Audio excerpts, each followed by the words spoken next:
Well, this suggests the chapters in African agricultural history raise some very new but old problems. You can see it in the old African maps that in effect took shape during the slave trade period prior to colonial rule and carved up portions of Africa which were seen for their economic promise. Then there was the scramble for African territory and colonial control. But what's now emerging is a kind of corporate scramble for Africa. Is this a scramble for much needed new investment or a kind of neo-colonial land grab that's in effect victimizing African populations with a new chapter of it, neo-colonial you could call it, but it's sort of corporate colonialism on a massive scale. It circumstance the nation state to the extent that they really have no longer any control over their own food supply, which is being generated, owned, and operated by foreign multinational corporations. It's worth reviewing what the press thinks, in this case, The Economist thinks about Africa and the new scramble for Africa. They see it not as something that's terribly limiting, but something that's enabling. Let's take a look.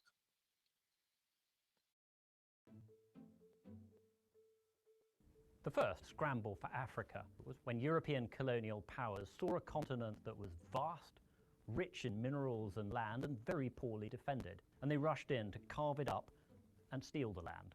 The second was during the Cold War, when East and West were locked in a struggle for global domination. That's when the Soviet Union backed Marxist despots all over Africa, and the Americans backed any leader who said that he was in favor of capitalism. The third wave, which is happening right now, is much more benign. It's much more about voluntary exchange, about trade, and about the spread of technology. It's a new kind of scramble for Africa, which, if handled well, Africans can win.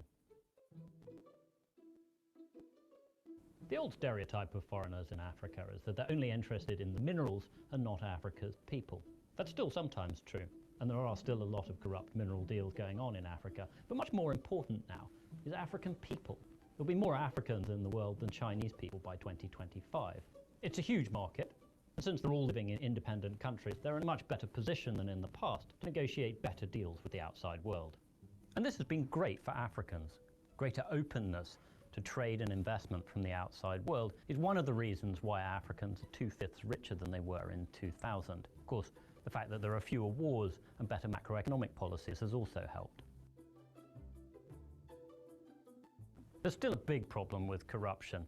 Unaccountable leaders in the less transparent African countries can often sign deals with outsiders that benefit them personally, but perhaps not their countries so much. The things that Russia's doing in the Central African Republic, where you have private firms protecting diamond mines and the president of that war-torn country, are to many people reminiscent of what happened in the 19th century at the height of imperialism.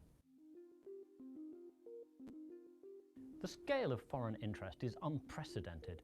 Between 2010 and 2016, 320 new embassies were opened in Africa, probably the largest embassy building boom anywhere, ever. Turkey alone opened 26. Last year, India announced it was going to open 18. Military links are spreading too. China alone has ties with 45 African countries. America and France are helping defeat terrorists in the Sahel. Oil-rich Arab nations are setting up military bases in the Gulf, and Russia has military deals with 19 African countries. African voters and watchdogs need to insist on more transparency in the way that these deals are done. The kind of work that Kenyan journalists have done to expose scandals connected to a Chinese railway project is very encouraging. Second, African leaders need to think more strategically.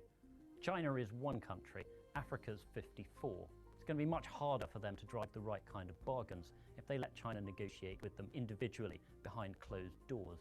Even if African unity is a bit of a far-off dream at the moment, at least you could see more regional unity, which would be very useful in negotiating infrastructure projects. Finally, Africans should take what some of their new friends tell them with a pinch of salt. The Chinese government is very keen to tell Africans that democracy is a Western idea and that development needs a firm hand. This may be music to the ears of some of the strongmen on the continent, but African voters should not be fooled by it. There's a lot of research out there suggesting that the African countries that are more democratic tend to grow faster and prosper better. As the population gets more educated and moves into the cities more, we're seeing that they're more critical of governments and giving the ruling party a lower share of the vote. As African politics grows more competitive, voters will have more clout, and they'll be able to insist on a form of globalization that works for Africans and foreigners alike.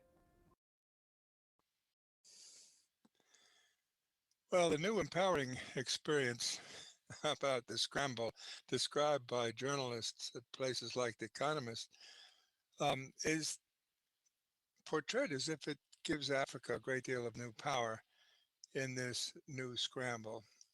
But this newfound negotiative power that's referred to by the journalists is not really experienced by many Africans when it comes to things like the land grab that's occurring globally now to assure food security in other parts of the world. Let's take a look again and remind ourselves how Africa is situated in reference to this global shift in food production and the scramble for land everywhere on the African continent as well as elsewhere. The new scramble for Africa, as it was referred to, is in effect met with its local resistance to corporate land grabbing and the Alliance for the Green Revolution in Africa meta-narrative about primitive agricultural technology and understandings. Dividing up the world's breadbasket. Rich countries are racing to buy and lease agricultural land abroad and secure their food supplies for the future.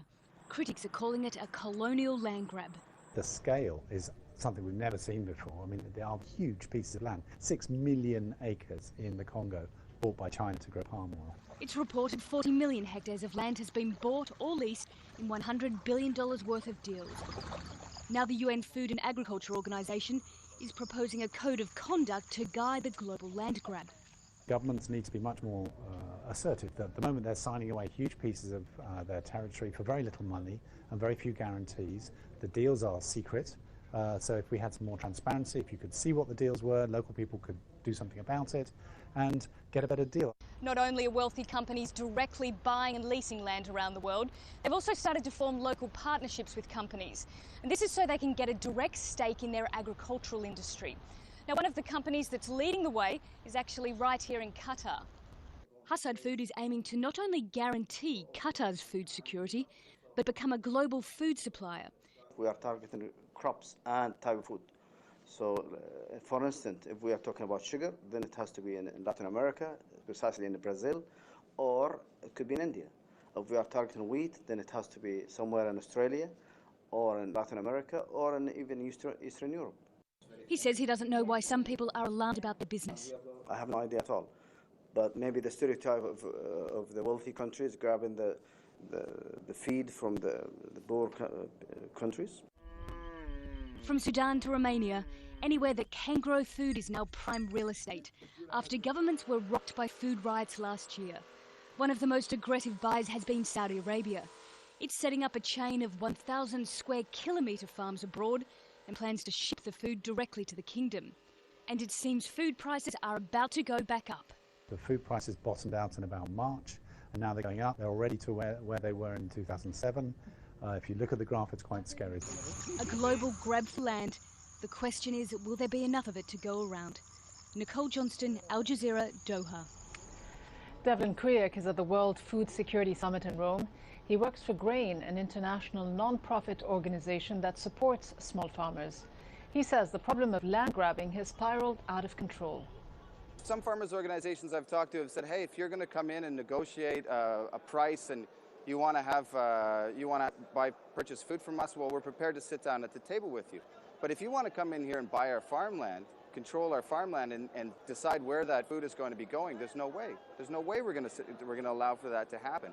So of course, you know, that's a better scenario, what you've mentioned. But the reality is that the private investors these days are interested in taking control of the food system. We've identified about $100 billion now being mobilized to buy up farmland, okay, to invest in taking over farms. It's a major new trend. Everything we've heard here says that nobody is dealing with the importance of this issue, the significance of this issue. We're talking about vague codes of conduct that have no teeth. Nobody's addressing the fundamental problem, so it's no surprise that you're seeing countries taking these extreme measures and outsourcing their food production. Really, we have to start looking at how can we get support to farmers? How can small-scale farmers who make up 80% of those who are the hungry in the world today, 80% of that 1 billion who are in the hungry today are small farmers. How can we get support to them, to help them produce food, not only for their families and for the local communities, but there could be ways of producing more food globally. And that's a long-term scenario. I mean, this is long-term thinking. There are other social and ecological ramifications of the Green Revolution that need to be examined as well, including, in effect, the globalization of GMOs and biofuels, leading to what Vandana Shiva has labeled as the new food wars. In part, these are wars over food, but in part, they're wars over what other uses can be made of agricultural production than just food. In effect, biofuels are now being seen as an alternative in the Western world to the use of petroleum. That sets up a tension, because if the biofuels are generated from things like maize, they directly compete with the food supply of many parts of the world that have come to depend on maize. Very, very important. How biofuels could starve the poor was an article written in Foreign Affairs by Ford Runge and Benjamin Senauer. This is quite ominous because it means that there's a pitting of the future of Western mobility with its cars, trucks, and tractors run on ethanol versus the survival of many populations in the world that have come to depend on maize. Mandating hunger, the impacts of global biofuel mandates and targets. This is something, a publication put out by ActionAid, emphasizing the fact that large parts of the third world could be pushed into dependence on other kinds of crops than ones they've come to depend on, with maize and maize surpluses available on the international grain markets. Those surpluses disappear, and they don't have the capacity in their own ecosystems to shift to other forms of production. They could be without a food supply very quickly. In fact, it's become such an anxiety by the rapporteur for the global food crisis at the UN, a gentleman named Jean Ziegler, that he started to refer to it as a crime against humanity in the operation of markets that favor biofuels and the consumption of maize in the creation of biofuels over the provision of food supplies to those who need it. My name is Jean Ziegler. I'm United Nations Rapporteur on the right to food and author of the book The Empire of Shame. A horrible catastrophe is unfolding today on the planet due to the explosion of staple food prices, world market prices in the world. Bioethanol is one of the reasons why the food prices explode. Last year, the United States of America burned 138 million tons of maize to transform it into bioethanol and biodiesel. Burning food today as to serve the mobility of the rich countries, this is a crime against humanity. All the money which can be mobilized by the rich countries of the north should go to assure food to irrigation, to fertilizers, roads, markets, so that the poorest country of the world, they can feed themselves.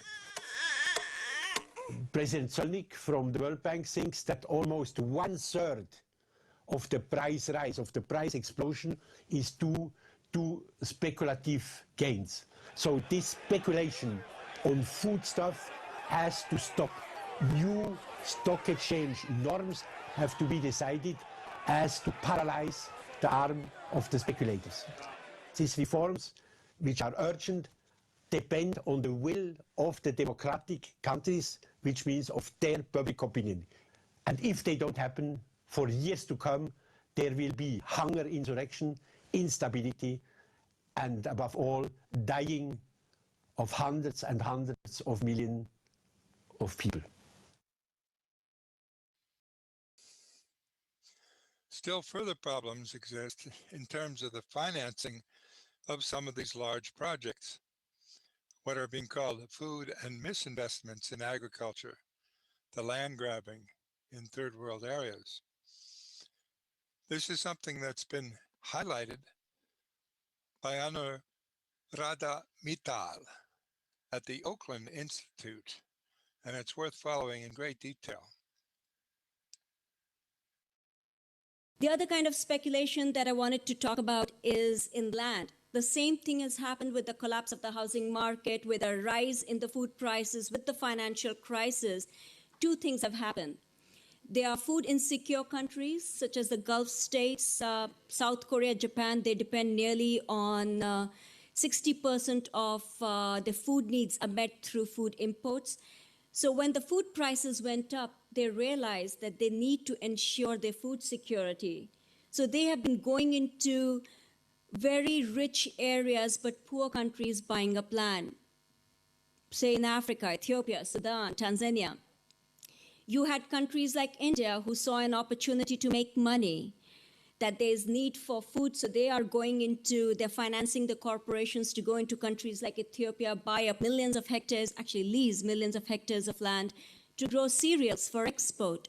And then, of course, you have the private investors from Goldman Sachs to JP Morgan to others who are looking for opportunities to make money, and they realize agriculture is the other sector. So they have been leasing or contracting land or buying land in poor countries, predominantly in Africa, a trend which has come to be known as land grabs. Initially, there was a strong reaction from Food and Agriculture Organization, from IFAD, from the World Bank, expressing concern about its implications on food security for the poor and hungry in third world countries. And immediately, the development discourse took over, which is, this is a great win-win situation because investors can make money, the food insecure countries can have access to food, and these poor countries who are cash-strapped can make some money. I mean, while they're at it, they might as well sell their mothers and sisters, right? Anyway, financial crisis was used by the World Bank. World Bank has gone in and told poor countries that you are in a financially strapped economy. You need to make yourself more open to investment reforms that will make you more attractive to foreign direct investment. So International Finance Corporation and MIGA, which is Multilateral Investment Guarantee Agency, which are private sector arms of the World Bank, they have gone and advised and helped set up investment firms in Ethiopia, Ethiopia Business Forum, in Sierra Leone, and they are facilitating this takeover of lands. Why would you complain? Well, between 2006 and 2009, nearly 50 million hectares of land has been leased or purchased, again, in poor countries. Some of these deals, which are 99-year lease for 99 cents per acre per year, are unbelievable deals. They are available to a very select few. They're not available to the local small farmers who are struggling for a piece of land. They're struggling for access to resources such as water.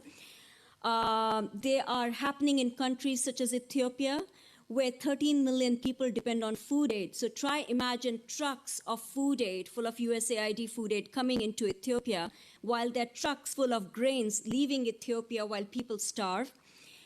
We put out a report called Misinvestment in Agriculture, which you can download from our website. It has a great foreword by Howard Buffett, who is son of Warren Buffett. I'm sure many of you are aware of who that is. He points out that I am the demographic that the countries are hoping to attract. Just a few months ago, Howard was offered an equity stake in a land deal that was being brokered by a hedge fund. He was told that the partners would receive cash upfront with no personal liability, that the host government will provide 70% of the financing, the host government will pay for all utilities, the 98-year lease required no payments for 4 years, the cost was $2.91 per acre per year after 4 years. Another fund provided a prospectus that promised returns of between 15 and 20%. Just recently, I've been looking at the prospectus of funds which are based in Europe and Singapore, US. They promise returns of 25, 30%.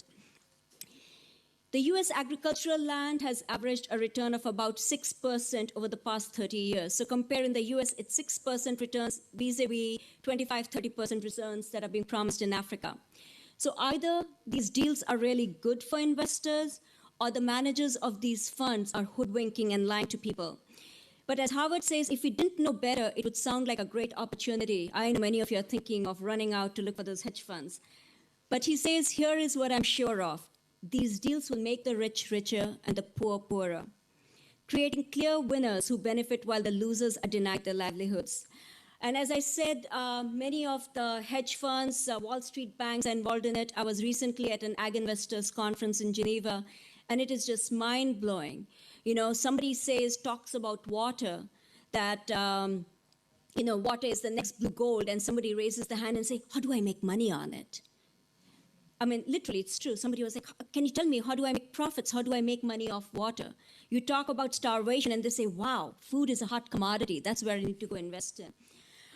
Just to give you an example of Ethiopia, again, as I said, a massive lease project is on.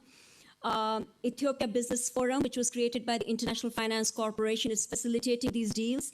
To give you the example, Karthuri Overseas Limited, which is a subsidiary of the world's largest rose exporter, Karthuri Global, out of India, it has bought close to 1 million hectares of land in areas such as Gambela, where the Anuak tribal community has been marginalized, which has seen massacres in a country where just before elections in May, 30,000 people were arrested just because they had a political opinion and were opposing. Edible oil manufacturer Ruchi Soya also has entered into a contract with the Ethiopian government. They have leases for 25 years. The next African country will come by and say, we give you a lease for 99 years. It's a race to the bottom. People who say it's a win-win situation, if you look at the budget, 2010 budget of Ethiopia, this income is not reflected. It's not coming to the people of Ethiopia. So you have to question, where does this money go? And before I run out of time, I'll just say, it is true, after the food crisis, people started saying, we need to invest in agriculture. It is interesting, World Bank and all are talking about investment in agriculture without saying that it is the policies of institutions such as the World Bank and IMF that are responsible in the first place for African countries not investing in agriculture.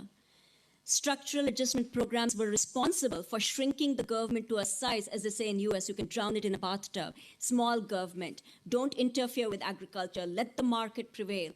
And then we talk about investment. So what kind of investment do we see? We see land investment without really looking at what kind of investment we do. So yes, it's true, Africa needs investment in agriculture. It needs investment in supporting small-scale farmers, as a UNDP or World Bank supported reports say it is about small-scale organic agriculture that can actually feed Africa. You have a continent where 90% of the population owns 1 to 5 acres of land. You don't put them on a treadmill of high input, expensive technology, which is controlled by IPRs, intellectual property rights, or you would have hunger and farmers in debt.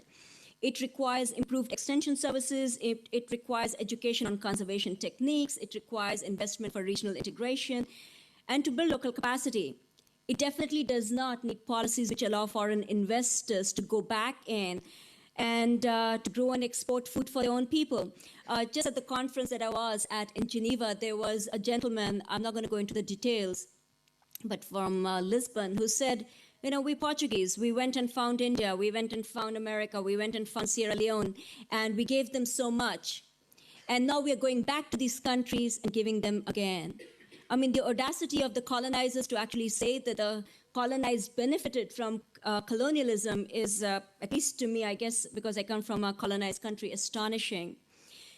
And lastly, World Bank, OECD, UNCTAD, they're all trying to come up with this code of conduct principles, to put a sugar coating on a very bitter pill. You're taking away the sovereign right of people to have access and control over their own land.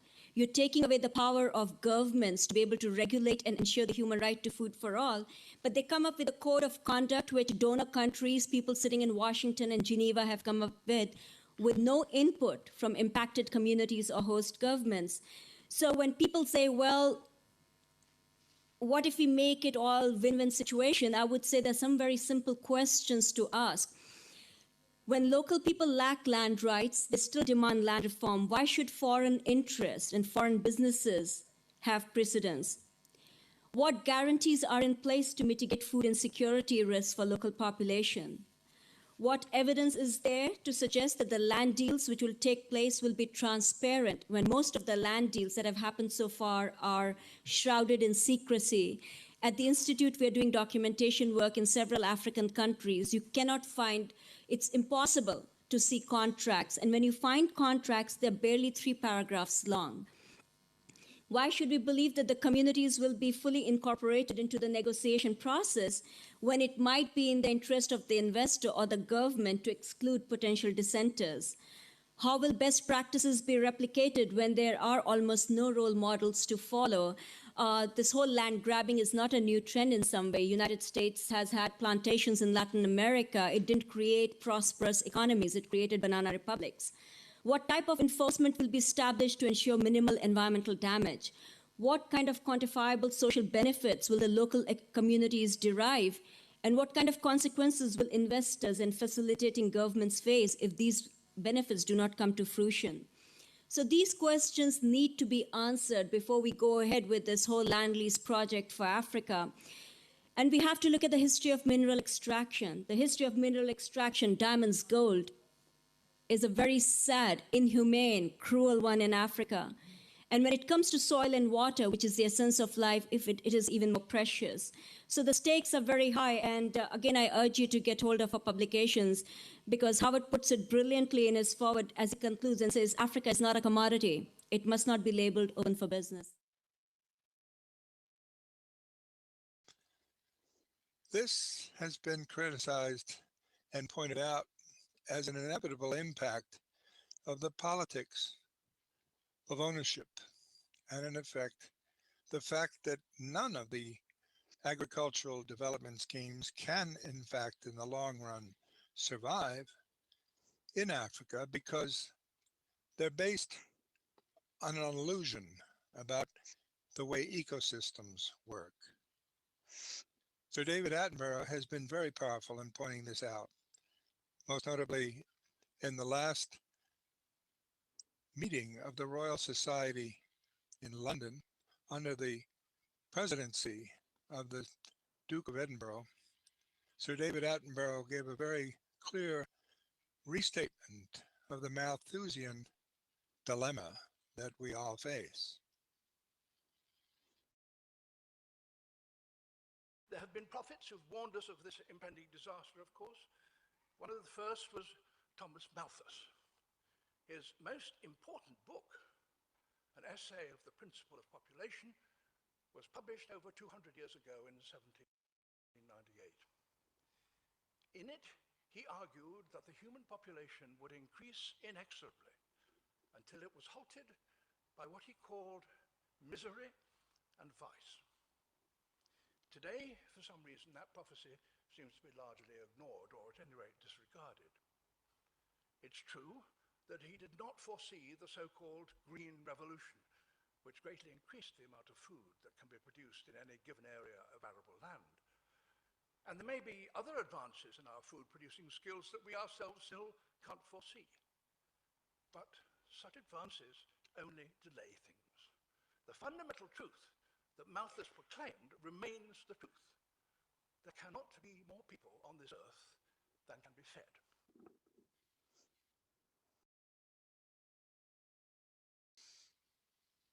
He concluded with a summation of the Malthus point of view that made it clear the current strategies of African food production will not meet, because they cannot meet, the current projected trajectories of Africa's and the world's food needs.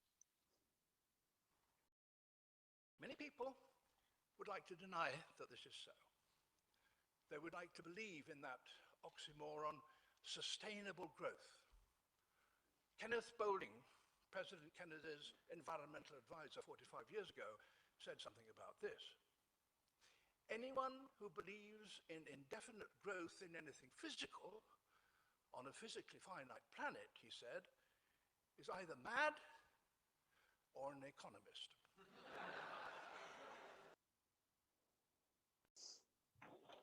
Tim, I just want to mention that Norman Borlaug foresaw all of these things. Yes? Sorry, I just want to interrupt and mention we're at 1:30, so we're if we're going to have time for questions, we need to wrap up in the next few minutes. Okay. And worked against the autonomy of African producers. He had no intention of doing that. In fact, he wanted to empower them. But by seeing the impact of what has happened to population growth since the introduction of the Green Revolution technology, and as a result of it, that is, the tripling of the global human population in a record short period of time, something that never happened before in the lifespan of one person, but now is a feature of global agriculture. The human population tripled in the lifespan of one individual born in the late 1940s. Never happened before, won't happen again. But because Norman Borlaug addressed the food problem as one of food scarcity, he forgot the larger context that food is generated in reference to populations, and therefore food and populations are intimately linked over time. And he didn't foresee the interaction of food, population, and the environment as the context in which his policies would have to function long after he died. Those are the problems that the world now confronts. And this is why there's a paradigm shift that's required in addressing these issues, a paradigm shift which he was not prepared for, but his followers at this point are going to have to confront